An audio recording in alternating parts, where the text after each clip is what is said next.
اس نے سارا دن گھر پر ہی گزارا تھا۔ راحت خالہ نے ناشتے اور دوپہر وغیرہ کے کھانے کی بابت پوچھا تھا، مگر اس نے انکار کر دیا تھا۔ کمرے کی ابتر حالت دیکھ کر اسے سامان سمیٹنے کی کوشش پر وہ غصے اور بیزاری بھرے لہجے میں بولا، راحت خالہ رہنے دو۔ صاحب جی، اس نے کچھ کہنے کے لیے لب کھولنے چاہے، کہتی یا نا، قطع کلامی کرتے ہوئے اس نے راحت خالہ کو کمرے سے چلے جانے کا اشارہ کیا اور وہ سر جھکاتے ہوئے باہر نکل گئی۔ نہیں ہے ضرورت ترتیب کی، ایسے ہی رہے گا میرا کمرہ، کسی کو ضرورت نہیں میرا خیال رکھنے کی۔ نفرت کرتا ہوں میں تم سے، سن رہی ہو نا؟ مجھے تم سے نفرت ہے، بے حد نفرت۔ موبائل اسکرین پر اس کے فوٹو لاتے ہوئے وہ بے ربط باتیں منہ سے نکالتا رہا۔ اب تمہاری کال بالکل بھی وصول نہیں کروں گا، تمہارے کپڑے بھی پھینک دوں گا۔ جینس کی پتلون اور پھولدار قمیض اس نے اپنے ساتھ بیڈ ہی پر رکھی ہوئی تھی۔ تمہاری ساری تصاویر اپنے موبائل سے مٹا دوں گا۔ تم مجھے نہیں جانتی، میرا نام کبیر علی خان ہے اور لوگ مجھے کبیر دادا کہتے ہیں۔ کبیر دادا کو کسی کی پرواہ نہیں، کسی کی بھی نہیں، تمہاری بھی نہیں۔ تناوش کی گنگناتی ہنسی اس کے کانوں میں گونجی۔ ہنس لو، مگر میں تمہیں بھلا کر دکھاؤں گا۔ کبیر دادا نے کبھی شکست تسلیم نہیں کی۔ کبیر دادا ہارنا نہیں جانتا۔ اگر تم سمجھتی ہو کہ تمہارے دروازے پر محبت کی بھیک مانگنے آؤں گا تو بھول ہے تمہاری۔ کبیر دادا کو جھکنا نہیں آتا، اور تم جیسی 2 ٹکے کی چھوکری کے لیے میں اپنے مقام سے نیچے آنے کا سوچ بھی نہیں سکتا۔ میں تمہیں اپنی زندگی سے دفع کر چکا ہوں۔ اگر تم نہ جاتی تو 1-2 دن بعد میں تمہیں خود ٹھوکر لگا دیتا۔ بس افسوس اس بات کا ہے کہ مجھے پہلے ہی یہ کام کر لینا چاہیے تھا۔ اس کے کان میں تناوش کی سرگوشی گونجی۔ لڑکی بھی ہوں، دوست بھی ہوں، محبوبہ بھی ہوں اور بیوی بھی۔ اتنے رشتوں کے ہوتے ہوئے بھی مجھے نظر انداز کرتے رہتے ہیں آپ۔ خاموش، بند کرو بکواس۔ نہیں ہو تم میری دوست، اور تم جیسی لڑکی کو محبوبہ بناتی ہے میری جوتی۔ بڑی آئی کبیر دادا کے دل میں جگہ بنانے والی۔ موبائل آنکھوں سے دور کرتے ہوئے اس نے ایک طرف رکھا اور آنکھیں بند کر دیں۔ ہستی مسکراتی تناوش چھٹ سے اس کی آنکھوں کے سامنے آدھم کی۔ وہ کچھ گنگنا رہی تھی، شاید اسے سلانے کی کوشش کر رہی تھی۔ کبیر دادا کے سانس بوجھل ہونے لگے۔ جانے کتنے گھنٹوں سے وہ سو نہیں سکا تھا۔ نیند میں وہ اس کے ساتھ انگھیٹکیاں کرتی رہی، ویسے ہی شوخی اور شرارت بھرے انداز میں، وہی محبت، چاہت اور خلوص سے لبریز رویہ، اسی طرح اپنا آپ اس پر نچھاور کرنے کے لیے تیار، پہلے کی طرح اس کا خیال رکھنے والی۔ آنکھ کھلنے پر اسے خوابگاہ میں اندھیرا چھایا نظر آیا۔ جاگتے ہی خواب کے خوبصورت مناظر اس کی آنکھوں میں گھوم گئے۔ کہاں چلی گئی ہو تناوش؟ آ جاؤ نا، میں ہارا اور تم جیتی، بس کر دو اب، برداشت ختم ہو گئی ہے۔ تم سے دور تمہارے علاوہ نہیں رہ سکتا۔ تم جو کہو گی وہی کروں گا۔ تم کہتی تھی نا کہ تمہیں چندا، گڑیا اور جانو کہوں، آ جاؤ یہی کہوں گا۔ تم میری گود میں لیٹنا چاہتی تھی، قسم سے پوری رات گود میں لے کر بیٹھا رہوں گا۔ میرے ساتھ شاپنگ پہ جانے کی خواہاں تھی، جب بھی کہو گی لے کر جاؤں گا۔ میرے ہاتھ سے پہلا نوالا کھانے کی خواہش تھی، وعدہ کرتا ہوں پورا کھانا اپنے ہاتھ سے کھلاؤں گا۔ میری شراب نوشی کی عادت بری لگتی تھی، آ کر آزما لو، تمہارے سامنے کبھی نہیں پیوں گا۔ ساحل سمندر پر میرے بازوؤں میں سما کر سیر کرنا چاہتی تھی نا، میں بھی اب یہی چاہتا ہوں۔ ایک موقع تو دے دو، تمہیں اٹھا کر میلوں چلوں گا۔ جب کہو گی کام پر نہیں جاؤں گا، جب چاہو گی ہوٹل میں جا کر کھانا کھائیں گے۔ تم میرا اعتراف سننا چاہتی تھی نا، ہر لمحہ اقرار کروں گا تو تم دنیا کی خوبصورت ترین، پیاری ترین گڑیا ہو، نہ تم جیسی کوئی تھی اور نہ ہوگی۔ آ جاؤ نا گڑیا، بس ایک موقع دے دو، میں ساری زیادتیوں کا ازالہ کر دوں گا، تمہارے ساتھ بارش میں بھی بھیگوں گا، دونوں مل کر چٹنی اور پکوڑے کھائیں گے۔ پتہ نہیں کون کون سے خیال اس کے دماغ میں آ رہے تھے۔ چند لمحے کروٹیں بدلنے کے بعد اس نے بیڈ چھوڑ دیا۔ تھوڑی دیر بعد وہ ٹریک سوٹ پہن کر جم میں داخل ہو رہا تھا۔ 10-15 منٹ رسی کود کر اس نے جسم کو گرم کیا اور پھر پنچنگ بیگ پر مکے برسانے لگا۔ پسینہ دہاروں کی صورت میں اس کے چہرے اور گردن پر بہہ رہا تھا۔ مسلسل آدھا گھنٹہ پنچنگ بیگ کی پٹائی کر کے اس نے گلوز اتارے اور گہرے سانس لیتا ہوا جم سے باہر نکل آیا۔ اچانک اس کا موبائل فون بجنے لگا۔ اسکرین پر ابھرنے والا بغیر نام کا نمبر اس کا دل دھڑکا گیا تھا۔ اسے لگا تناوش کا فون ہے۔ دل ہی دل میں اپنا مقدمہ لڑنے کے لیے تیار ہو کر اس نے کال وصول کرنے والا بٹن دبا دیا۔ السلام علیکم، کیا میں کبیر دادا سے مخاطب ہونے کی سعادت حاصل کر رہا ہوں؟ نامانوس سی آواز نے اس کے دل میں مایوسی بھر دی تھی۔ بولیں۔ اس کے لہجے میں بیزاری تھی۔ دادا، میں شکیل احمد بات کر رہا ہوں۔ آپ مجھے نہیں جانتے مگر میں آپ کا بہت بڑا مقد ہوں۔ آپ ہمیشہ سے میرے ہیرو رہے ہیں۔ شکریہ، اور میں تھوڑا مصروف ہوں اس لیے اجازت چاہوں گا۔ کال نہ کاٹنا دادا، بہت ضروری بات کرنا ہے۔ بولو، اس نے خوف زدہ انداز میں کہا۔ آپ کی بیوی کو فصیح الدین نے اغوا کر لیا ہے اور وہ اس وقت اس کی عیاشی کے اڈے پر ہے۔ کیا؟ ایک دم اس کے خون کی گردش تیز ہو گئی تھی۔ اور تم میری بیوی کو کیسے جانتے ہو؟ وہ تیز لہجے میں تفصیل بتاتا ہوا بولا۔ جانتا ہوں دادا، شاہ جی کے گھر میں ہونے والی تقریب میں نے بھابھی کو سرخ رنگ کا دوپٹہ لپیٹے ہوئے دیکھا تھا۔ بدقسمتی سے میں فصیح الدین صاحب کے عیاشی کے اڈے کا انچارج ہوں، اور ابھی تھوڑی دیر پہلے 2 آدمی انہیں لے کر میرے پاس آئے تھے۔ وہ بے ہوش تھی، انہیں دیکھتے ہی میں پہچان گیا اور اب کوٹھی سے باہر نکل کر آپ کو کال کر رہا ہوں۔ جلدی آئیں دادا، بھابھی کی عزت خطرے میں ہے۔ فصیح الدین اس کے ساتھ اکیلے کمرے میں موجود ہے۔ مجھ میں اتنی ہمت اور حوصلہ نہیں کہ اس کا مقابلہ کر سکوں۔ اگر یہ جھوٹ ہوا تو دادا، یہ تحقیقات کا وقت نہیں ہے۔ میں جانتا ہوں آپ ڈرنے والے نہیں ہیں، میری غلط بیانی سے شاید آپ کو اتنا نقصان نہ ہو، لیکن میرے سچے ہونے پر، جیسا کہ میں ہوں، اگر آپ نے سرت سے اقدام نہ لیا تو شاید ساری عمر پچھتاتے رہیں گے۔ پتہ بتاؤ۔ اس کے لہجے میں آگ کی سی تپش تھی۔ شکیل نے فوراً مطلوبہ کوٹھی کا پتہ دہرا دیا۔ رابطہ منقطع ہوتے وہ باہر کی طرف بھاگا۔ عظیم گاڑیاں نکالو۔ ملازموں کے کوارٹر کی طرف بھاگتے ہوئے وہ زور زور سے چلا رہا تھا۔ اس کے محافظ جس حالت میں تھے کمروں سے نکل کر باہر بھاگتے چلے آئے۔ گاڑیاں نکالو، وقت نہیں ہے، وہ دھاڑا۔ اس کے ڈرائیور شہزاد نے سرعت سے گراج میں کھڑی مرسیڈیز باہر نکالی۔ اس کے ساتھ والی نشست پر جگہ سنبھالتے ہوئے وہ چلایا، جلدی چلو اور رنگزیب کالونی میں جانا ہے۔ شہزاد نے ہونٹ بیچتے ہوئے کار بھگا دی۔ چوکیدار بھی کبیر دادا کے چلانے کی آواز سن چکا تھا۔ اس نے دروازہ کھولنے میں ایک لمحہ بھی نہیں لگایا تھا۔ اس کے محافظ اورنگزیب کالونی کا نام سن چکے تھے اور وہ فوراً اپنی جیپیں نکالتے ہوئے پیچھے چل پڑے۔ تیز چلو، کسی اشارے پر رکنے کی ضرورت نہیں، بس چلتے جاؤ۔ کبیر دادا کے لہجے میں شامل غصہ اور بے صبری سے شہزاد کا دل دہلا جا رہا تھا۔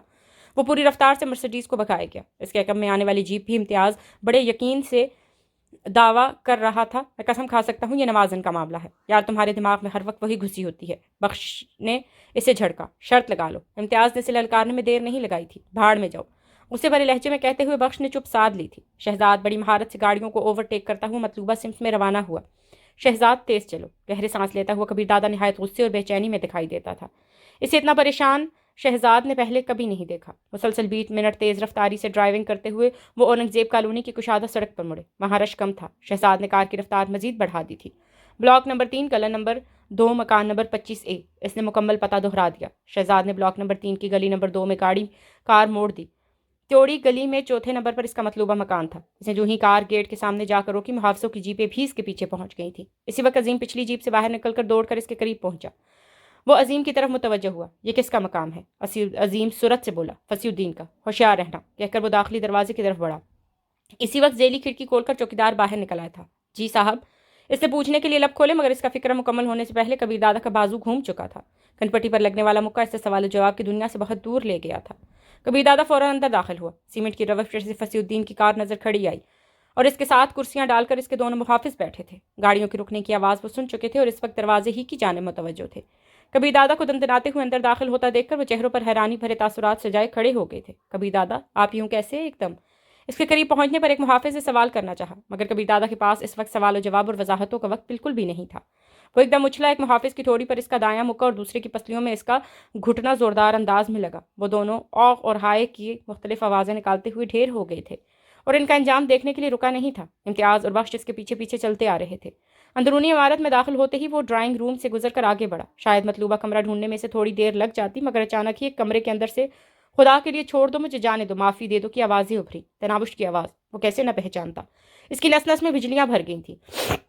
وہ دوڑتا ہوا دروازے کی طرف بڑھا۔ اسی وقت اس کے کانوں میں تنابش کی چیخ گونجی اور دروازے کو پاؤں کی ٹھوکر سے اسے کھولتا ہوا اندازہ اندر گھستا چلا گیا۔ اندر کے منظر نے اس کے غصے کو کئی گنا بڑھا دیا تھا۔ فصیح الدین چیختی چلاتی تنابش کو کھینچ کر گلے سے لگانے کی کوشش کر رہا تھا۔ تنابش اس وقت ناکافی لباس میں تھی۔ دروازہ کھلنے کی آواز پر فصیح اس کی طرف متوجہ ہوا۔ کبیر دادا کو دیکھتے ہی اس نے تنابش کو چھوڑ دیا تھا۔ اندرونی منظر پر نگاہ ڈالتے ہی امتیاز پارٹی دروازہ بند کر کے باہر رک گئے تھے۔ وہ جانتے تھے کہ فصیح الدین جیسے 3-4 بھی کبیر دادا پر بھاری تھا اور کبیر دادا کی بیوی کو ناکافی لباس میں دیکھ کر ان کا اندر داخل ہونا لازماً معیوب تھا۔ کبیر دادا، تم اپنی موت کیوں نہیں کہتے؟ اس کے لہجے میں شامل تپش نے فصیح الدین کو لرزا دیا تھا۔ کیا ہوا اور یہ کیا بدتمیزی ہے؟ ابھی تک اس کی سمجھ میں کبیر دادا کی آمد نہیں آئی تھی۔ تم نے بہت بری موت کا انتخاب کر لیا ہے فصیح الدین۔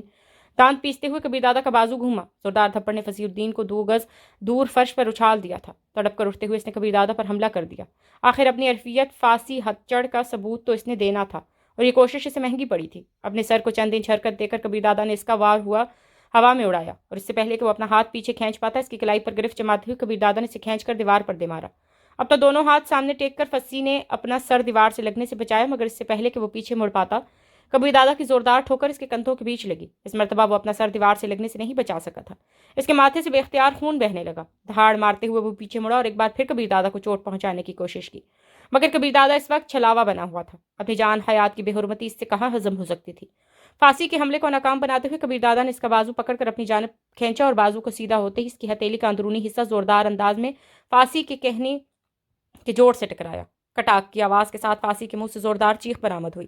اس کا بازو کوہنی کے جوڑ سے ٹوٹ چکا تھا۔ اس کی چیخ سے بے پرواہ کبیر دادا نے اس کے دوسرے بازو کو پکڑ کر مڑوڑا اور بے اختیار الٹا گھوم گیا تھا۔ اس کی پیٹھ پر دائیں لات ٹیکتے ہوئے کبیر دادا نے اس کے بازو کو پیچھے کھینچا۔ اس مرتبہ پھانسی ہتھچٹ کے منہ سے پہلے ہی زوردار چیخ نکلی تھی۔ اس کے دوسری بازو کا جوڑ کندھے سے نکل چکا تھا۔ اس کا جسم درد اور تکلیف کی شدت سے مسلسل کانپ رہا تھا۔ کبیر دادا اس کی اذیت سے بے پرواہ اپنے کام میں لگا ہوا تھا۔ اس کے کانوں میں تو بس اپنی تناوش کی چیخ اور گرگرانا ہی گونج رہا تھا۔ پھانسی کو گردن سے پکڑ کر اس نے ایک ہی ہاتھ سے اوپر اٹھا لیا۔ اس کے دونوں بازو بے ہنگم انداز میں دائیں بائیں لٹک رہے تھے۔ کبیر، تم نے اچھا نہیں کیا، فاسی کے ہونٹوں سے خرخراتی آواز نکلی۔ جانتے ہو تم نے کس کو چھونے کی کوشش کی ہے؟ کبیر دادا کی عزت کو۔ فصیح الدین، تم جینے کا حق تو اسی وقت کھو چکے تھے جب تم نے میری بیوی کے بارے میں غلط سوچا تھا، لیکن تمہاری اتنی جرت کہ اسے اس حال تک لے آئے، اسے بے لباس کر دیا۔ یہ کہتے ہی کبیر دادا نے دوسرے ہاتھ کی 2 انگلیاں سیدھی کر کے اکڑاتے ہوئے ایک دم فصیح الدین کی آنکھوں میں گھسیڑ دی تھی۔ اس کے منہ سے خرخرتی ہوئی چیخ برآمد ہوئی اور کبیر دادا نے اس کے گلے میں دباؤ بڑھا دیا۔ اس کے پاؤں زور زور سے ہلنے لگے تھے اور پھر وہ ساخت ہو گیا۔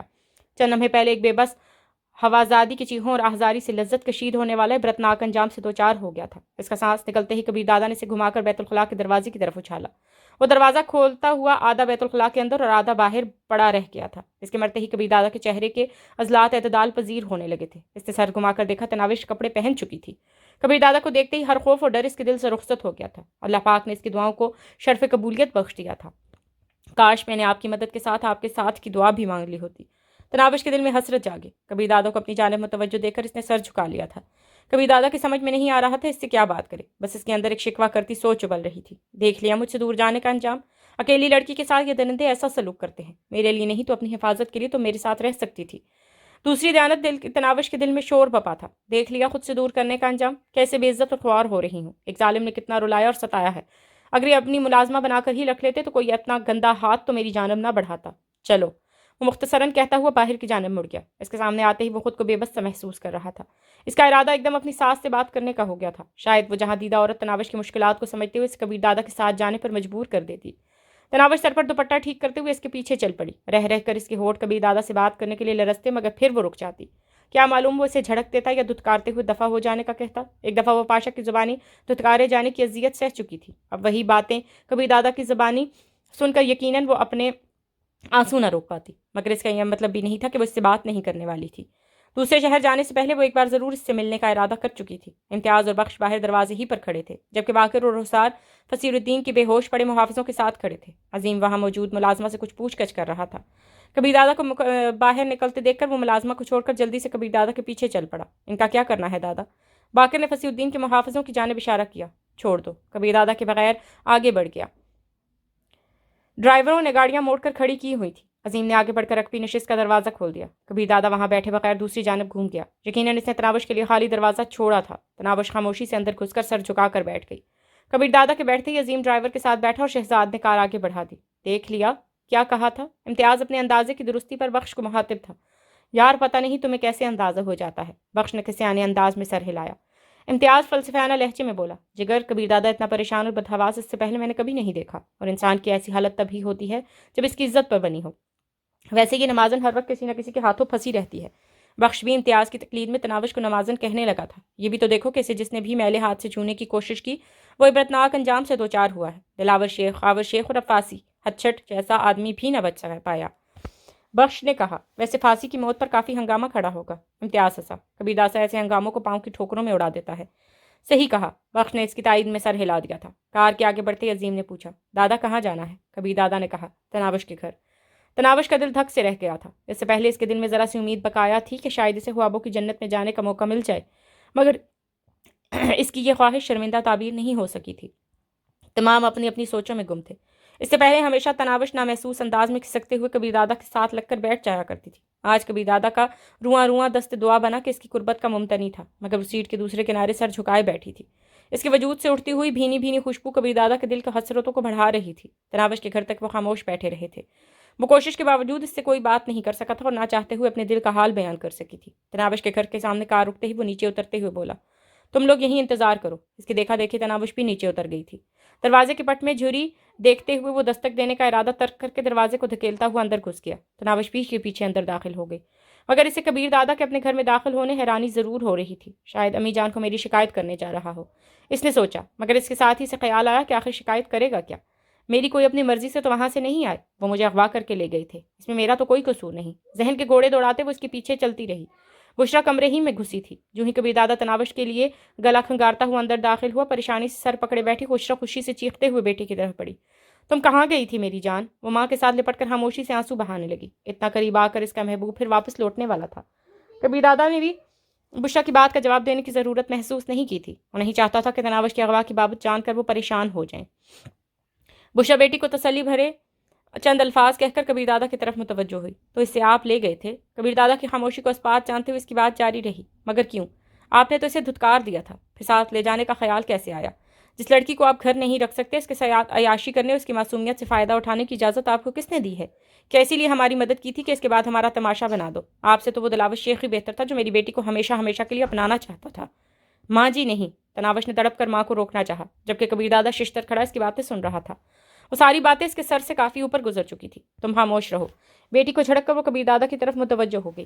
آپ بھرے مجمع میں نکاح پڑھوا کر میری چاند سی معصوم بیٹی کو دلہن بنا کر لے گئے اور 4 دن کسی گاہک کی طرح اسے نوچ کھسوٹ کر دھتکار دیا۔ کیا آپ کے آفر کیے ہوئے روپے میری بیٹی کے دکھ درد کا درمان ہو سکتے ہیں؟ جانتے ہو وہ معصوم 2 دن سے کیسے تڑپ رہی ہے، کیسے گڑ گڑا رہی ہے کہ آپ کے پاس جا کر منت کروں کہ میری بیٹی کو بیوی نہیں ملازمہ ہی بنا کر رکھ لو۔ تنخواہ بھی نہیں لے گی، کسی حق کا مطالبہ نہیں کرے گی، بس اسے خود سے دور نہ کرو۔ کیا جواب دیتی اپنے جگر کے ٹکڑے کو؟ کیسے بہلاتی، کیسے تسلی دیتی؟ جبکہ کسی محبت کرنے والے کے دل کو تسلی تو اس کے محبوب کا ساتھ ہی دے سکتا ہے نا۔ اور یہاں معاملہ ایک بڑے آدمی کا تھا جسے نہ تو لڑکیوں کی کمی ہے اور نہ کسی پرخلوص محبت سے کوئی غرض۔ بشرا سانس لینے کو رکی اور پھر اس کی بات جاری رہی۔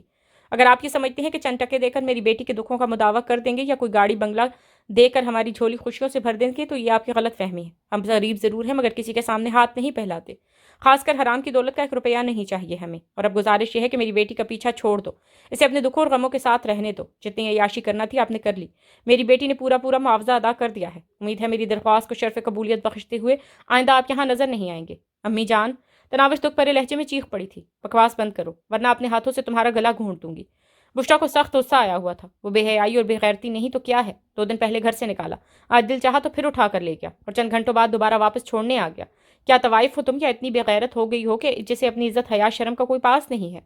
مجھے بات کرنے کی اجازت ہے خالہ؟ بشرا کے ہونٹوں کی حرکت رکتے اس نے دھیمے لہجے میں کہا۔ آپ کو بات کرنے سے کون روک سکتا ہے صاحب جی؟ باقی آپ نے جو فلسفہ بیان کرنا ہے وہ مجھے پہلے سے معلوم ہے۔ ہر زور آور کا آخری فیصلہ یہی ہوتا ہے، مستند ہے اس کا فرمایا ہوا۔ خالہ جان، آپ مجھے الزام دیے جا رہی ہیں، کیا اپنی بیٹی سے کچھ پوچھنے کی زحمت بھی کریں گی؟ آپ کو حرام کا 1 روپیہ نہیں چاہیے اور آپ کی بیٹی میری تجوری سے کروڑوں روپے نکال کر لائی ہوئی ہے۔ آپ کو میری ملازمہ بن کر رہنے کا کہنے والی خود کوٹھی اور کار ملنے کی خوشی میں مجھے ٹھوکر مار کر آئی ہے۔ اسے عیش و آرام کی زندگی درکار تھی، کبیر کا ساتھ نہیں، اور پھر اتنی جرت بھی مفقود ہے کہ میرا سامنا کر سکے۔ اور جہاں تک آج اسے ساتھ لے جانے کی بات ہے تو یہ خود آپ کو بتا دے گی کہ اسے کیسے اغوا کیا گیا۔ میں تو بس بر وقت اس کی جان بچانے پہنچا تھا اور وہیں سے سیدھا یہاں لے آیا ہوں۔ آپ ٹھیک نہیں کہہ رہے ہیں۔ آنکھوں میں حیرانی بھرے تناوش گلوگیر لہجے میں بولی۔ اس کے وہم و گمان میں بھی نہیں تھا کہ کبیر دادا اس پر چوری جیسا گھٹیا الزام لگائے گا۔ میں اللہ پاک کی قسم کھاتی ہوں، میں نے آپ کی تجوری کو ایک بار بھی کھول کر نہیں دیکھا، اور میں نے اپنے کانوں سے سنا ہے جب آپ پاشا بھائی کو کہہ رہے تھے کسی بھی قیمت پر مجھ سے آپ کی جان چھڑوا دیں۔ اسی وجہ سے پاشا بھائی نے کوٹھی وغیرہ کی بات کی تھی، لیکن میں نے منع کر دیا۔ آپ ابھی پاشا بھائی سے تصدیق کر سکتے ہیں۔ اس کی سیاہ آنکھیں آبشار بن گئی تھیں۔ اس کا معصوم سیدھا اور سچا لہجہ ایسا نہیں تھا جو کبیر دادا کے دل پر اثر نہ کرتا۔ وہ الجھ گیا تھا۔ یہ ممکن ہی نہیں تھا کہ پاشا اس سے غلط بیانی کرتا یا اس کی تجوری سے پیسے نکالتا۔ پھر وہ خود اپنے کانوں سے تناوش کے الفاظ سن چکا تھا۔ یہ ساری الجھن پاشا ہی دور کر سکتا تھا، یا تو تناوش عیش و آرام کی زندگی گزارنے کی خواہش کو ماں سے چھپا کر کوئی کھیل کھیل رہی تھی، یا پاشا کوئی ڈنڈی مار رہا تھا۔ تناوش کا لہجہ اور انداز ایسا نہیں تھا کہ وہ اسے جھوٹا سمجھ سکتا۔ پاشا سے اصل بات معلوم کرنے کی خواہش میں وہ تناوش کی بات کا جواب دیے بغیر ایک جھٹکے سے پیچھے مڑا، لمبے لمبے ڈھک بھرتا ہوا وہاں سے نکل گیا۔ تناوش تیز سسکی بھرتے ہوئے ماں سے لپٹ گئی تھی۔ چلے گئے ہیں نا، اب کبھی نہیں لوٹیں گے۔ میں جانتی ہوں وہ کبھی نہیں آئیں گے۔ وہ مجھے ملازمہ رکھنے پر بھی راضی نہیں ہے ماں جی۔ ان کے نزدیک میری کوئی اہمیت نہیں ہے۔ وہ تو بس اپنی انا اور اپنی زبان کی پاسداری میں میری عزت بچانے آئے تھے، کیونکہ مجھے کسی دوسرے کے ہاتھوں نقصان پہنچنے پر ان کی ناک کٹ جاتی، اور وہ اپنی اونچی ناک بچانے کے لیے مجھ پر احسان کرنے چلے آئے۔ چپ کر جا میری جان، اتنا نہیں روتے۔ بشرا اسے اپنے ساتھ لپٹا کر تسلی دینے لگی۔ میرا دل بے ایمان تسلیوں سے کہاں مانا کرتا ہے۔ امی جان، آپ کو اتنے سخت الفاظ تو استعمال نہیں کرنے چاہیے تھے نا۔ پہلے مجھ سے پوچھ تو لیتی کہ میں ان کے ساتھ کس مقصد سے تھی۔ وہ تو مجھے بچانے آئے تھے، غلیظ بد کردار درندے کے چنگل سے مجھے چھڑانے آئے تھے۔ آپ کی بیٹی کی طرف بڑھنے والا گندا ہاتھ کاٹنے آئے تھے، آپ کی بیٹی کی طرف اٹھنے والی میلی آنکھوں کو پھوڑنے آئے تھے، اور آپ نے ان کی بے عزتی کر دی۔ جانتی نہیں آپ کی بیٹی کتنی بد نصیب، سبز قدم اور جنم جلی ہے۔ پیدائش کے ساتھ ایسی پیچیدگیاں لائی کہ آپ دوبارہ ماں ہی نہ بن سکیں۔ بابا کہنا سیکھا تو پیار کرنے والے ابو جان منہ موڑ گئے۔ جوان ہوئی تو پیارے بھیا روٹ کے اور شادی کے 1 ہفتے بعد ماں کے دروازے پر آن بیٹھی۔ وہ سسکیاں بھرتے کبھی کبھی دادا کی شکایت کرنے لگتی، کبھی ماں کو گلا کرنے لگتی، اور کبھی اپنی بد نصیبی کا رونے لگتی۔ بشرا بھی آنکھوں میں پیدا ہونے والی نمی کو روکے اسے مسلسل پچکار کر تسلیاں دے رہی تھی۔ ماں جی، کیا میں خوبصورت نہیں ہوں؟ ہچکیاں بھرتے ہوئے اس نے بے ساختہ پوچھا۔ پگلی نہ ہو تو تم تو شہزادی ہو شہزادی۔ پھر انہیں اچھی کیوں نہیں لگتی ماں جی؟ اچھا لگنے کا انحصار صورت پر نہیں ہوتا میری جان، اور چھوڑو جانے دو، اگر اسے تمہاری ضرورت نہیں تو تمہیں کیوں خود کو ہلکان کر رہی ہو؟ مجھے تو ان کی ضرورت ہے نا ماں جی، اس نے گلوگیر لہجے میں کہا۔ وقت ہر زخم کو بھر دیتا ہے میری جان، کچھ عرصہ بعد تمہیں اس بے وفا کا نام بھی بھول جائے گا، یہ شہر ہم یوں ہی چھوڑ دیں گے، اور پھر دیکھ لینا میں اپنی شہزادی کے لیے کیسے راج کمار کا رشتہ ڈھونڈتی ہوں، اس کے ساتھ مل کر نئی زندگی گزارنا۔ تناوش ہولے سے بڑبڑائی، زندگی اب کہ میرا نام نہ شامل کرنا، اگر یہ طے ہے کہ یہی کھیل دوبارہ ہوگا جس کے ہونے سے میرا سانس چلا کرتا تھا، کس طرح اس کے بغیر اپنا گزارا ہوگا؟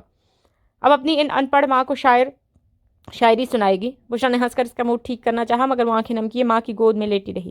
سر، کام ہو گیا ہے۔ ایس پی کو شکیل احمد کی کال موصول ہوئی۔ شاباش، تحسین آمیز نعرہ بلند کرتے ہوئے اس نے پوچھا، اور تم اس وقت کہاں ہو؟ ذرا صورتحال پر روشنی ڈالو۔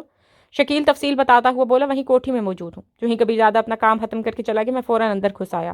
فصیح صاحب کے دونوں محافظ اور چوکیدار بے ہوش پڑے ہیں، ایک خوفزدہ ملازمہ تھر تھر کامتی باورچی خانے میں چھپی ہے، جبکہ فصیح صاحب باقی نہیں رہے۔ کبیر دادا نے بہت درندگی کا مظاہرہ کیا ہے، اس کے دونوں بازو توڑ دی، آنکھیں پھوڑ دیں، بیچارے کی لاش اوندھے منہ بیت الخلاء میں پڑی ہے۔ تم تھوڑی دیر وہیں ٹھہرو، میرا ایک آدمی آ رہا ہے، پھر تمہارا کام ختم ہو جائے گا، اور فارسی گینگ کا نمبر 2 بننے کی پیشگی مبارکباد قبول ہو۔ بہت بہت شکریہ سر۔ شکیل احمد خوشی سے پھولے نہیں سما رہا تھا۔ مزید کوئی بات کیے بغیر ایس پی نے رابطہ منقطع کیا اور ایک دوسرا نمبر ملانے لگا۔ جی سر۔ کال فوراً ہی وصول کر لی گئی تھی، وقت آ گیا ہے، وہ اندر ہی ہے، بے ہوش پڑے محافظوں سے کوئی تعرض نہ کرنا، ملازمہ اور شکیل کا ٹکٹ کاٹ دو۔ ٹھیک ہے سر، کہتے ہی رابطہ کاٹ دیا گیا۔ ایس پی گھومنے والی کرسی سے ٹیک لگا کر اس کی جوابی کال کا انتظار کرنے لگا۔ 10 منٹ بعد ہی سے اطلاع مل گئی تھی، کام ہو گیا ہے۔ مختصر الفاظ میں کہتے ہی کال کٹ گئی تھی۔ واہ، بہت خوب، نعرہ بلند کرتے ہوئے اخلاق حسین کا نمبر ملانے لگا۔ جی جناب۔ اسے اخلاق حسین کی آواز کے ساتھ لوگوں کا شور بھی سنائی دے رہا تھا۔ ایس پی خوشی سے چہکا، بیچارہ فاسی اب اس دنیا میں نہیں رہا۔ اوہ نو، بہت افسوس ہوا یہ سن کر، کیسے ہوا یہ سب؟ اس نے دائیں بائیں بیٹھے آدمی کو سنانے کی غرض سے جان بوجھ کر ایسے فکرے ادا کیے۔ سارے ثبوت ختم کر دیے ہیں، پھانسی کے دونوں محافظوں کو کبیر دادا بے ہوش چھوڑ کر گیا ہے۔ لازماً دونوں نے اس کی شکل دیکھی ہوگی، وہی بتائیں گے کہ یہ کام کس کا ہے، تم بس اہم آدمیوں کو لے کر موقع پر پہنچو۔ ٹھیک ہے، کہہ کر اخلاق حسین نے کال کاٹ دی۔ اس کے ساتھ ہی وہ دونوں ہاتھوں سے سر تھام کر بیٹھ گیا۔ نوشاد اور نقیب اللہ جان اس کے دائیں بائیں بیٹھے تھے۔ کیا ہوا شاہ جی؟ نوشاد افریدی نے جان بنتے ہوئے پوچھا۔ بہت برا ہوا یار، ایس پی ضمیر حسین صاحب بتا رہے ہیں فصیح الدین کو ان کی اورنگزیب کالونی والی کوٹھی میں کسی نے بے دردی سے قتل کر دیا ہے، ہمیں وہاں جانا چاہیے، چلیں۔ نوشاد افریدی فوراً کھڑا ہو گیا۔ چند منٹ بعد سرگوشی میں یہ بات تمام کیمپ کے بڑوں تک پہنچ چکی تھی۔ تقریب کو عورتوں کے حوالے کر کے وہ اپنی اپنی کار میں مطلوبہ سمت کو روانہ ہو گئے۔ پولیس وہاں سے پہلے سے پہنچی ہوئی تھی۔ فصیح الدین کے دونوں محافظ اور چوکیدار پولیس کی حراست میں تھے۔ ایس پی بذات خود وہاں موجود تھا۔ اس نے تمام کو پہلے تو فصیح الدین کی مسخ لاش دکھائی اور پھر ایک علیحدہ کمرے میں لے جا کر بولا، نہایت افسوس سے کہنا پڑ رہا ہے یہ کام کبیر دادا کا ہے۔ فصیح الدین کے دونوں محافظ ہمیں بے ہوش پڑے ملے، انہی سے پتہ چلا کہ کبیر دادا اپنے محافظوں کے ہمراہ وہاں آیا تھا، دونوں محافظوں کو بھی کبیر دادا ہی نے بے ہوش کیا۔ یہ کیسے ہو سکتا ہے؟ پاشا نے نفی میں سر ہلایا۔ کبیر دادا کسی پر چھپ کر وار نہیں کرتے۔ پاشا ٹھیک کہہ رہا ہے، مجھے بھی یہ کوئی سازش لگتی ہے۔ کاشف راجپوت نے فوراً اس کی تائید کی تھی۔ کیا بچکانہ باتیں کر رہے ہو یار؟ ایس پی نے منہ بنایا۔ دونوں محافظوں کی اتنی جرت کہ بغیر کسی خوف کے کبیر دادا کا نام بکتے؟ 1 منٹ میں دادا سے بات کرتا ہوں۔ پاشا موبائل فون نکال کر کبیر دادا کا نمبر ملانے لگا۔ فوراً میرے پاس پہنچو۔ کال وصول کرتے ہی کبیر دادا بغیر رسمی کلمات کی ادائیگی کی بولا، ٹھیک ہے دادا آ رہا ہوں، لیکن ایک بری خبر ہے، فصیح الدین کو کسی نے قتل کر دیا ہے، میں نے کیا ہے، تم یہاں پہنچو، بہت ضروری بات کرنی ہے۔ ٹھیک ہے دادا، میں آ رہا ہوں۔ پاشا فون جیب میں ڈالتا ہوا ایس پی کی جانب متوجہ ہوا۔ دونوں محافظ ٹھیک کہہ رہے ہیں، آپ انہیں پولیس کے پاس نہ جانے دیں۔ ایس پی کے ہونٹوں پر معنی خیز مسکراہٹ ابھری۔ پاشا صاحب، آپ کے کہنے سے پہلے ہی میں دونوں محافظوں کو محفوظ مقام پر منتقل کر چکا ہوں۔ میں دادا کے پاس جا رہا ہوں اور میرا خیال ہے کل کے دن بیٹھک رکھ دیں۔ پاشا مشورہ دینے کے انداز میں شہاب قصوری کی طرف متوجہ، اور شہاب قصوری کے سر ہلانے پر وہ باہر نکل گیا۔ شہاب قصوری کہنے لگا، تقریباً تمام ہی یہاں موجود ہیں، کل 1 بجے اس مسئلہ پر بات چیت ہوگی۔ فصیح الدین کی جگہ تیمور علی آ جائے گا، نوشاد افریدی نے مشورہ دیا۔ وہ فصیح الدین کا نمبر 2 تھا۔ شہاب قصوری نے سر ہلایا۔ ٹھیک ہے، اگر تمام راضی ہیں تو اسی کو بانٹ دو۔ اخلاق حسین نے لقمہ دیا، یہ ضروری بھی ہے، ورنہ تو باقی کے تمام سربراہ ان کے گینگ پر قبضہ کرنا چاہیں گے اور خطرہ ہے کہ اس سے جھگڑا اجڑ جائے گا، پکڑے گا۔ میں اسے سمجھا دیتا ہوں۔ ایس پی کمرے سے وہاں سے نکل کر اس کی طرف چل دیا جہاں تیمور علی موجود تھا۔ ایس پی کے علاوہ کسی کو بھی یہ معلوم نہیں تھا کہ اس تمام منصوبے میں تیمور علی پیش رہا تھا۔ اس کا مطمع نظر گینگ کی سربراہی کا حصول تھا، اور اب ایس پی اسے یہی خوشخبری سنانے جا رہا تھا۔ اس بارے تو ایس پی نے نوشاد افریدی اور اخلاق حسین کو بھی بے خبر رکھا تھا۔ کبیر دادا کو بے چینی کے عالم میں ڈرائنگ روم کے اندر ٹہلتے دیکھ کر پاشا نے سمجھا شاید وہ فصیح الدین کے قتل کی وجہ سے پریشان ہے۔ کیا ہوا تھا؟ اس نے اندر داخل ہوتے ہی پوچھا۔ اسے دیکھتا ہے کبیر دادا کے قدم رک گئے تھے۔ تجوری سے رقم کس نے نکالی تھی؟ اس نے پاشا کے سر پر بم پھوڑا۔ یقیناً پھانسی ہتھ چٹ نے تو نہیں نکالی ہوگی۔ پاشا اطمینان بھرے انداز میں صوفے پر بیٹھ گیا۔ کھڑے ہو کر بات کرو۔ کبیر دادا میں کوئی ایسی بات ضرور تھی کہ پاشا کا دل ناخوشگوار انداز میں دھڑکنے لگا تھا۔ جی؟ وہ ہونٹ بیچتے ہوئے کھڑا ہو گیا۔ تجوری سے پیسے کس نے نکالے تھے؟ کبیر دادا نے سوال دہرایا۔ اس بارے میں ہم پہلے بات کر چکے ہیں، میں سچ جاننا چاہتا ہوں۔ کبیر دادا کی آنکھوں سے چھلکتی سرخی نے پاشا کو احساس دلا دیا کہ اسے کچھ نہ کچھ سنگن ضرور تھی۔ تمام رقم اوپر میری الماری میں پڑی ہے، اس نے سچ اگل دیا۔ کیا تناوش نے طلاق کا مطالبہ کیا تھا اور کوٹھی کار وغیرہ کے حصول کی خواہش ظاہر کی تھی؟ کبیر دادا نے اگلا سوال پوچھا۔ پاشا کو معلوم ہو گیا کہ تمام بات کھل گئی ہے۔ یقیناً اسے تناوش شریف نے ساری بات بتائی تھی۔ نہیں، وہ آپ کو چھوڑ کر نہیں جانا چاہتی تھی، یہ سارا میرا ہی منصوبہ تھا۔ مجھے اس کا آپ کے قریب رہنا پسند نہیں تھا، آپ بھی اس سے جان چھڑانا چاہتے تھے، مجبوراً مجھے یہ ڈرامہ ترتیب دینا پڑا۔ پاشا نے لولے لنگڑے دلائل کا سہارا لینے کے بجائے حقیقت بیان کر دی۔ یاد ہے میں نے کیا کہا تھا؟ اسے خراش نہیں آنا چاہیے۔ کبیر دادا کی آواز میں شامل غصہ اس کے لیے غیر متوقع تھا۔ ہاں؟ پاشا نے کچھ کہنے کے لیے لب کھولنے چاہے مگر چہرے پر پڑنے والے تھپڑ نے اسے بات پوری نہیں کرنے دی تھی۔ گھٹیا انسان، اس کی حفاظت کس نے کرنا تھی؟ کبیر دادا کے اگلے تھپڑ نے اسے فرش پر اچھال دیا۔ وہ قالین سے اٹھ کر باچھوں سے رستہ خون صاف کرنے لگا۔ تمہاری بے پرواہی اور گندے منصوبے کی وجہ سے اس غلیظ فاسق نے میری بیوی کو بے لباس کیا، اس کے پاکیزہ بدن کو چھوا، جس کے بال کبھی غیر مرد نے نہیں دیکھے، وہ کپڑوں کے بغیر اپنی عزت بچانے کی بھیک مانگ رہی تھی، اور یہ سب تمہاری وجہ سے ہوا ہے، تمہاری وجہ سے۔ کبیر دادا نے اس پر لاتوں اور گھوسوں کی بارش کر دی۔ پاشا نے ان ٹھوکروں سے بچنے کی کوشش نہیں کی، وہ چپ چاپ زمین پر پڑا مار کھاتا رہا۔ فصیح الدین کی موت کا معمہ بھی حل ہو گیا تھا۔ اچانک راحت خالہ باورچی خانے سے نکل کے بھاگی۔ صاحب جی خدا کے واسطے بس کریں، وہ مر جائے گا، بس کریں صاحب جی۔ وہ کبیر دادا کے قدموں سے لپٹ گئی۔ وہ گہرے سانس لیتا ہوا پیچھے ہٹا۔ راحت خالہ، اس بغیرت کو کہو میرے گھر سے دفع ہو جائے، اور اس کے بعد میں اس منحوس صورت نہیں دیکھنا چاہتا۔ راحت خالہ روتے ہوئے بولی، ابھی چلا جاتا ہے صاحب جی، آپ کمرے میں جا کر آرام کریں۔ مگر کبیر دادا تیز قدموں سے باہر کی طرف چڑھ پیا۔ اس کے دل میں ہلچل مچی ہوئی تھی۔ تناوش نے بے وفائی نہیں کی تھی، اس نے نہ تو کبیر دادا کو جھوٹ بولا تھا اور نہ اسے دھوکہ دیا تھا۔ اسے دولت نہیں، کبیر دادا کا ساتھ درکار تھا۔ ایک دکھ دینے والی سوچ اس کے دماغ میں گونجی، جانے وہ کتنا روتی رہی ہوگی، کیسے مجھے آوازیں دیتی رہی ہوگی، کیسے کیسے صفائیاں پیش کرتی رہی ہوگی، اور میں اسے دھوکے باز سمجھ کر کوستا رہا۔ مرسیڈیز میں بیٹھ کر وہ بیرونی دروازے کی طرف بڑھا۔ عظیم اس کے ساتھ جانے کے لیے بھاگا تھا مگر وہ اسے ہاتھ سے واپس جانے کا اشارہ کر کے دروازے سے باہر نکل گیا۔ ڈرائنگ روم میں راحت خالہ چیختے ہوئے ملازموں کو بلا رہی تھی۔ عظیم اسی طرف پڑ گیا۔ وہاں پاشا کو زخمی حالت میں بے ہوش پڑا دیکھ کر وہ حیران رہ گیا تھا۔ کیا ہوا؟ اس نے پریشان ہو کر پوچھا۔ سیڑھیوں سے گر گئے ہیں، ابھی انہیں کمرے میں لے جانا ہوگا۔ راحت خالہ نے اصل بات بتانا مناسب نہیں سمجھا تھا۔ عظیم بچہ نہیں تھا کہ اس کی جھوٹ سے بہل جاتا، مگر اس نے کریدنے کے بجائے ملازموں کو پاشا کو اٹھانے کا کہا۔ تھوڑی دیر بعد انہوں نے پاشا کو اس کے کمرے میں منتقل کر دیا۔ راحت خالہ وہیں اس کی دیمارداری کرنے لگی۔ تناوش کے گھر کے سامنے کار روک کر وہ چند لمحے اسٹیئرنگ وہیل پر سر ٹیکے بیٹھا رہا۔ تناوش کا سامنا کرتے ہوئے اسے شرمندگی ہو رہی تھی۔ وہ انجانے میں اس کے ساتھ بہت بڑی زیادتی کا ارتکاب کر بیٹھا تھا۔ وہ جو اسے رگ جان سے زیادہ قریب لگنے لگی تھی، اسے دکھ دے بیٹھا تھا۔ اس کے دماغ میں تناوش کا آخری لہجہ گونجا۔ آپ ٹھیک نہیں کہہ رہے ہیں، میں اللہ پاک کی قسم کھاتی ہوں، میں نے آپ کی تجوری کو ایک بار بھی کھول کر نہیں دیکھا، اور میں نے اپنے کانوں سے سنا ہے جب آپ پاشا بھائی کو کہہ رہے تھے کہ کسی بھی قیمت پر مجھ سے آپ کی جان چھڑوا دیں۔ اسی وجہ سے پاشا بھائی نے کوٹھی وغیرہ کی بات کی تھی، لیکن میں نے منع کر دیا۔ آپ ابھی پاشا بھائی سے تصدیق کر سکتے ہیں۔ کتنا ناراض اور درد و غم سے بھرا لہجہ تھا اس کا، جانے وہ اسے معاف کرنے پر تیار ہوتی یا نہیں۔ بہرحال کچھ بھی تھا، وہ اس سے ایک بار معافی ضرور مانگنا چاہتا تھا۔ وہ کار سے اتر کر دروازے کی طرف بڑھا۔ دروازے کا ایک پٹ آدھا کھلا ہوا تھا۔ اس کے جانے کے بعد انہیں دروازہ بند کرنا بھول گیا تھا۔ ماں بیٹی پریشان ہی اتنی زیادہ تھیں، اور پریشانی میں ایسی بے پروائیاں تو ہو جایا کرتی تھیں۔ ماں بیٹی رات کو چارپائیاں صحن میں ڈال لیا کرتی، لیکن اس دن انہیں یہ بھی یاد نہیں رہا تھا۔ کمرے کی طرف جاتے ہوئے اس کے قدم من وزنی ہو رہے تھے۔ دروازے کے قریب پہنچتے اس کی نظر تناوش پر پڑی۔ وہ ماں کی گود میں سر رکھے لیٹی تھی۔ وہ گلا کھنگار کر دروازے کے اندر داخل ہوا۔ اس پر نظر پڑتے ہی تناوش اٹھ بیٹھی تھی۔ اپنی سیاہ آنکھوں میں حسرت بھرے وہ اس کی طرف متوجہ ہو گئی تھی۔ خالہ، میں تناوش سے اکیلے میں بات کرنا چاہتا ہوں۔ وہ بشرا کو مخاطب ہوا۔ کر لو بیٹا۔ وہ سر ہلاتی ہوئی کمرے سے باہر نکل گئی۔ جاتے ہوئے دروازہ بند کرنا اس جہاں دیدہ عورت کو نہیں بھولا تھا۔ اس کے باہر جاتے ہی وہ تناوش کی طرف متوجہ ہوا۔ میں طلاق نہیں لینا چاہتی، اس نے سسکی بھرتے ہوئے ایسے انداز میں کہا کہ کبیر دادا کے دل پر زوردار کھونسا لگا تھا۔ وہ ابھی تک بے اعتباری میں پڑی تھی، جانے کبیر دادا کے دل میں کیا سمائی کہ اس نے دونوں ہاتھ دائیں بائیں کھول دیے، یوں جیسے اسے گلے لگنے کی دعوت دے رہا ہو۔ تناوش کے چہرے پر چھائی حسرت بھری اذیت نے حیرانی اور بے پرواہیاں خوشی کا روپ دھارا، اور وہ چرپائی سے اٹھ کر اس کی جانب دوڑی۔ اگلے ہی لمحے اس کا نازک ملائم اور خوشبودار وجود کبیر دادا کی باہوں میں تھا۔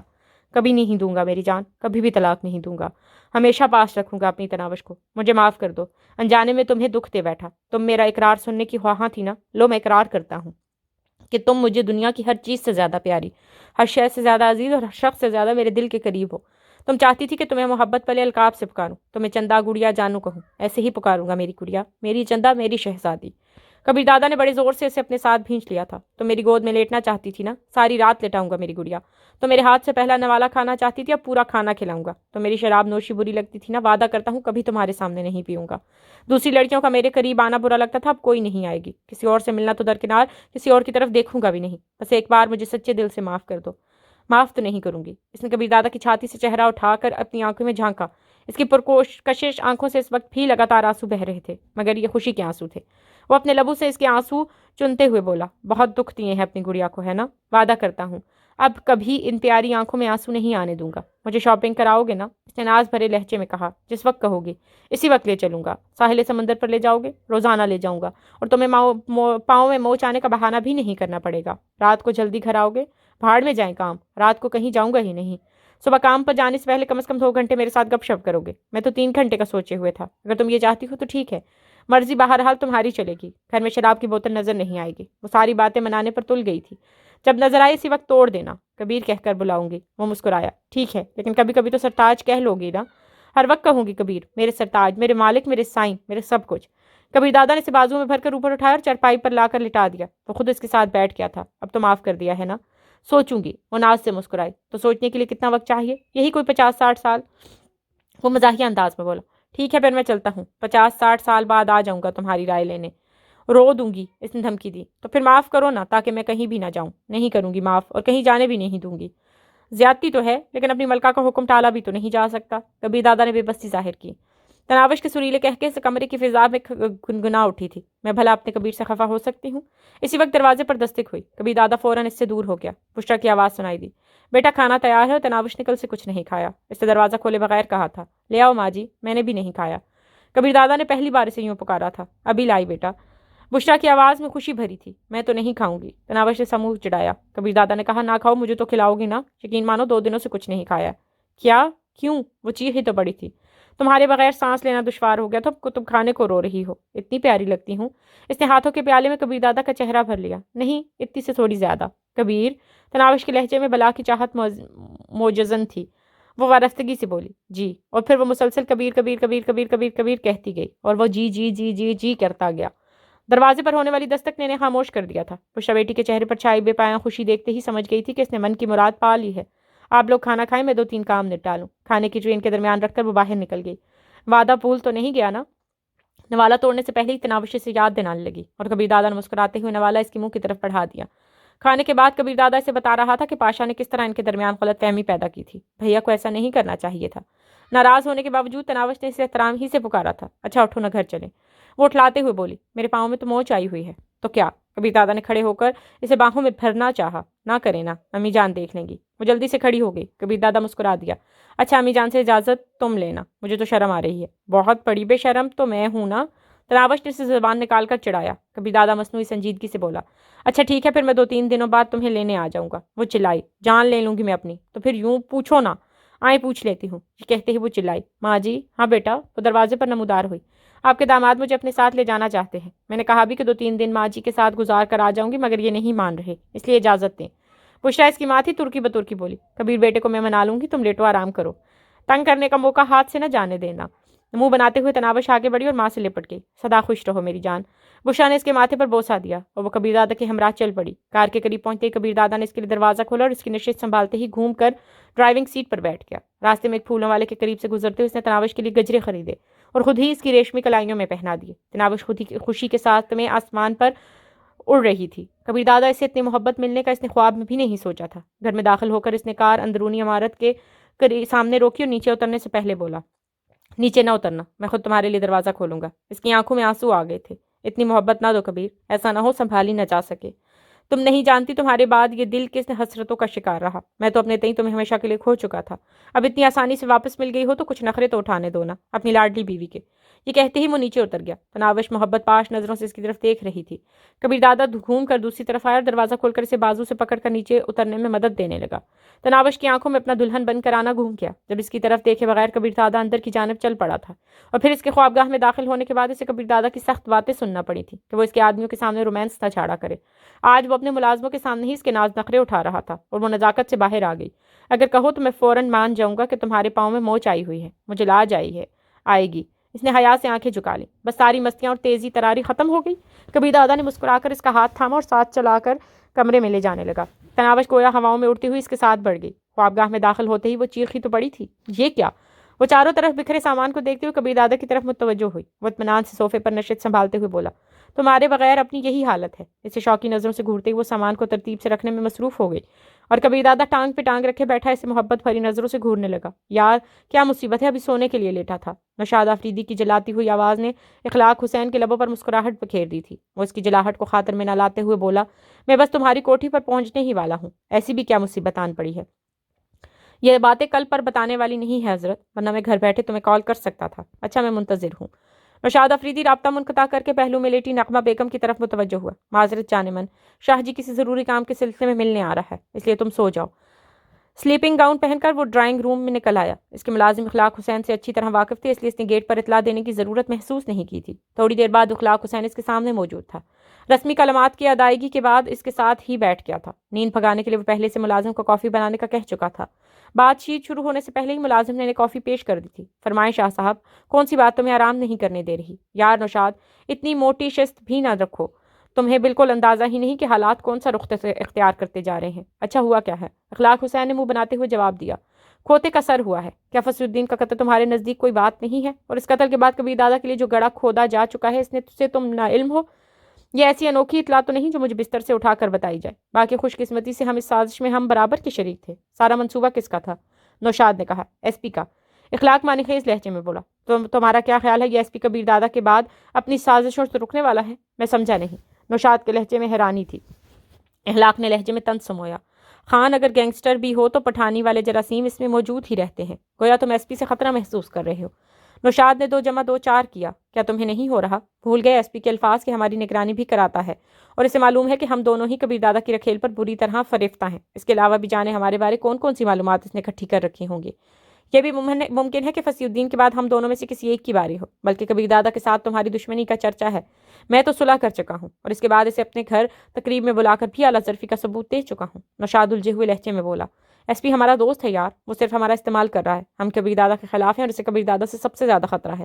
بس وہ ہمارے قریب ہو گیا، اور یاد رکھنا اس کے فصیح الدین سے بھی بہت اچھے تعلقات تھے۔ بس کیا کیا اس کے ساتھ؟ نوشاد شکست تسلیم کرتا ہوا بولا، اچھا ٹھیک ہے، تم مجھے ڈرانے میں کامیاب ہو گئے ہو، اب یہ بتاؤ کرنا کیا ہے؟ جن 2 آدمیوں نے کبیر دادا کی رکھیل کو اغوا کیا تھا میں انہیں جانتا ہوں۔ اخلاق حسین نے گویا انکشاف کیا تھا۔ تو نوشاد آفریدی نے سوالیہ نظریں اٹھائیں۔ تو یہ خان صاحب کہ ان دونوں کے بارے اگر پاشا کو معلوم ہو جائے تو اسے سازش کے بارے بھی معلوم ہو جائے گا، اور یہ بھی کہ سازش کس نے کی ہے۔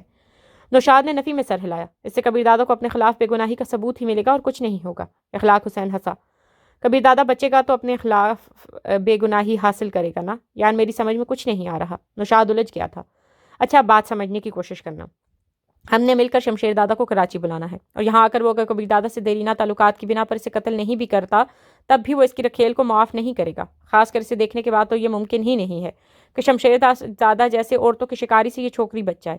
اب یہاں 2 باتیں متوقع ہیں۔ پہلی یہ کہ کبیر دادا اپنی رکھیل کو بچانے کے لیے شمشیر دادا کے قدموں میں گر جائے گا، مگر میں جانتا ہوں اس طرح بھی اس نے ایک بار تنہائی میں اس کے ساتھ وقت ضرور گزارنا ہے۔ اگر تو کبیر دادا بچانے کی خواہش میں یہ بے غیرتی برداشت کر لیتا ہے تو اس کی جان بچ جائے گی، اور جو ہی شمشیر دادا واپس جاتا ہے کبیر دادا تک ایس پی کی سازش کی بات پہنچائی جائے تو وہ سوچو وہ ایس پی کے ساتھ کیا کرے گا۔ دوسرا، اگر وہ غیرت کا مظاہرہ کرتا ہے اور اپنی چمک چھلوں کے لیے شمشیر دادا سے ٹکرا جاتا ہے تب اس کی موت یقینی ہے، اور شمشیر دادا کے جانے کے بعد ہم پاشا تک اس سازش کی کہانی پہنچائیں گے، وہ کبیر دادا کا بدلہ لے گا۔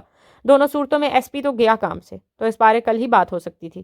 اتنا وقت نہیں ہے جگر، ایس پی نہایت کایا شخص ہے، اس سے پہلے کہ وہ ان دونوں کو ختم کرا دے تمہیں دونوں کو منظر عام سے ہٹانا ہوگا۔ چند دن انہیں اپنے پاس قید رکھ لو۔ نوشاد نے کہا، ہو سکتا ہے ایس پی نے اب تک انہیں ختم کرا دیا ہو۔ اخلاق نے نفی میں سر ہلایا، نہیں، فی الحال زندہ ہے، البتہ کل کا معلوم نہیں ہے۔ ان کے بارے تمہیں کیسے معلوم ہوا؟ نوشاد نے حیرانی ظاہر کی، تمہارا کیا حال ہے؟ میں ایس پی کے سامنے بھولا بنا بیٹھا رہا تو مجھے کچھ معلوم نہیں؟ خان صاحب میں گیم کا سربراہ ہونے کے ساتھ MNA بھی ہوں، اور تمہیں شاید معلوم نہ ہو کہ ایس پی نے فصیح الدین کو صرف کبیر دادا کو پھنسانے کے لیے نہیں مروایا، اس کے پس پردہ تیمور علی کو پھانسی گینگ کا بڑا بنانے کی خواہش بھی شامل ہے۔ تیمور علی ساری کارروائی میں اس کے ساتھ شامل رہا ہے۔ بھولے بادشاہ، اس نے ایک تیر سے کئی شکار کیے ہیں۔ کیا؟ نوشاد کا منہ حیرانی سے کھلا رہ گیا تھا، مگر وہ تو ہمیں کہہ رہا تھا کہ تیمور علی کو سنبھالیں اور جھگڑا وغیرہ نہ ہونے دیں۔ اسی طرح تو ہمیں اس پر یقین آنا تھا کہ تیمور علی اس کام میں ملوث نہیں ہے، مگر تیمور علی کی بابت ہمیں لا علم رکھنے میں کیا حکمت تھی؟ اخلاق نے تفصیل بتاتے ہوئے کہا، تیمور علی کو زیر بار کر کے اس نے فارسی گروپ پر بھی قبضہ جما لیا ہے۔ یہ بظاہر تیمور علی سربراہ ہوگا، مگر اصل میں فارسی گروپ بھی ایس پی کے قبضے میں ہے۔ اصل میں ایس پی خود بھی بڑا بننے کے چکروں میں ہے۔ کبیر دادا چونکہ اس کی راہ کا سب سے بڑا کانٹا ہے، تبھی وہ کبیر دادا پر الزام لگا کر اس رستے سے ہٹانے کا خواہاں ہے، اور باقیوں کے دماغ میں بھی وہ یہی گھسیٹتا رہتا ہے کہ کبیر دادا ایسا چاہتا ہے۔ کبیر دادا کا کانٹا نکال کر وہ باقیوں کی جانب متوجہ ہوگا۔ جب تمہیں یہ سب کچھ معلوم ہے تو باقیوں کے سامنے یہ بات کیوں نہیں رکھتے؟ نوشاد پوچھے بنا نہ رہ پایا تھا۔ وہ معنی خیز مسکراہٹ سے بولا، کیونکہ فی الحال میں بھی کبیر دادا کے خاتموں کے چکر میں ہوں۔ کبیر دادا کی موت کے بعد ایس پی کو بتاؤں گا شاہ جی کیا چیز ہے۔ اگر کبیر دادا بچ گیا پھر؟ اسے محبت کا روگ لگ چکا ہے، وہ جان دے دے گا، اپنی چمک چھلوں سے الاحتہ نہیں ہوگا۔ وہ لڑکی بری طرح اس کے حساب پر سوار ہے۔ اچھا میرے لیے کیا حکم ہے؟ نوشاد نے گویا بات ختم ہونے کا اعلان کیا۔ تمہیں کون حکم دے سکتا ہے خان صاحب؟ ایک تم ہی تو قابل اعتبار دوست ہو۔ جانتا ہوں شاہ جی۔ نوشاد نے سر اسپات میں ہلایا۔ ایک کا نام نعیم اور دوسرے کا شاکر ہے۔ اصل پر نعیم ہے، اور یہ نعیم تیمور علی کا خاص آدمی ہے۔ دوسرا بس ایک سڑک چاپ ہے جس سے نعیم کبھی کبھار کام لیتا رہتا ہے۔ کہاں ملیں گے؟ نوشاد نے اگلا سوال پوچھا۔ ان دونوں کے پتے نوشاد کو بتا کر اخلاق حسین کھڑا ہو گیا۔ ان دونوں کا بھی بندوبست کرو اور کسی ایسی جگہ پر انہیں قید کرنا جہاں ایس پی کو شک نہ گزرے۔ باقی ایس پی سے بنا کر رکھنی ہے، اسے اپنا لیڈر اور بڑا وغیرہ کہہ کر خوش کرتے رہو، کیونکہ اسے ذرا بھی شک ہو گیا کہ ہم اس کے خلاف کوئی منصوبہ بنا رہے ہیں تو چوکنا ہو جائے گا۔ اور ابھی کی ملاقات کی خبر بھی کل گپ شپ کے دوران اسی کے ساتھ رکھ دینا ہے۔ موقف یہ اختیار کرنا ہے کہ تمہیں رات کو جگا کر اس پر بات پر زور دے رہا ہوں کہ جلد از جلد شمشیر دادا سے بات کرو، اور تم نے رات کے شمشیر دادا کو بے آرام نہ کرنے کا مشورہ دے کر اس کام کو صبح تک اور ایس پی سے مشورے تک مؤخر کر دیا۔ ٹھیک ہے۔ نوشاد نے اس بات میں سر ہلا دیا۔ اور ہاں، الوداعی مسافہ کرتے ہوئے اخلاق کو خیال آیا، جہاں ان دونوں کو قید رکھنے وہاں کا رخ نہ کرنا، کیونکہ ایس پی باقاعدگی سے ہماری نگرانی کرواتا ہے۔ اس بات کا اعتراف اس نے جان بوجھ کر یا بھولے پن سے ہمارے سامنے کر دیا تھا۔ اب اتنا بچہ بھی نہیں ہوں۔ نوشاد نے منہ بنایا اور اخلاق حسین ہنستا ہوا رخصت ہو گیا۔